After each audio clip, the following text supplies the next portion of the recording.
Welcome to Making Your Website Work for You for perinatal providers. This is me. I run a targeted grazing operation.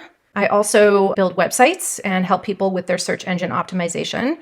And those are both jobs that really complement each other in a lot of ways. And my background, however, is in out-of-hospital midwifery and doula work, both birth doula and postpartum doula work. In terms of my website design experience, I have about 6 years of experience. And one of the things that I feel really passionately about is that, I want to make you a beautiful site, but you could have the most beautiful site in the world. And if nobody can find you on the internet, and if nobody can see you on the internet because the content isn't well thought out, then nobody's going to see your site. So what's the point? I've found that content is as important, if not more important, than aesthetics.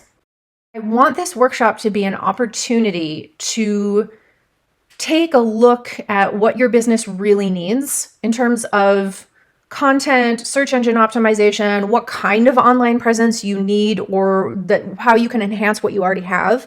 And also be able to say there's certain things that aren't helping me and that I can let go of that. The idea of this workshop, hopefully, is that you are going to come out of it with the opposite of overwhelm.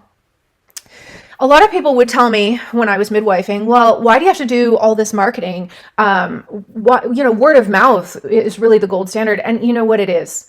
Word of mouth is amazing. There's nothing better than a client telling other people how awesome you are. However, I always worked mostly in big cities where there were a lot of midwives, usually multiple birth centers in one city, and also, a decent pick of OBGYNs and hospital choices as well. And people would go out into the world and they'd say, hey, how did you have your babies? And people would say, oh, I had Dr. So-and-so, I just loved him. And I had midwife so-and-so, I just loved her. And people would gather a very long list of care providers that people said nice things about.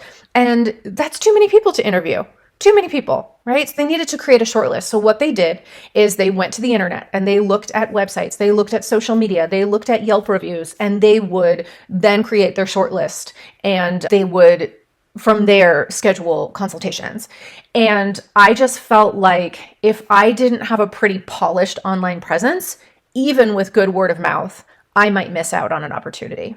The first contact that people had with me wasn't on the telephone. It wasn't over email. It wasn't when they walked into my office for a consultation. It was when they saw my website.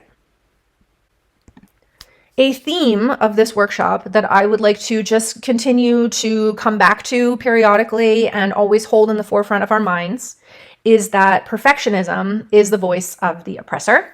Websites are made to be updated on a regular basis. The whole design of a website is that you create content, and then if it doesn't reflect who you are, 3 months later, 6 months later, a year later, you get to change it. You constantly get do-overs on a website. And not only is it very forgiving that way, but I'm going to help you understand why you should be updating your website on a regular basis.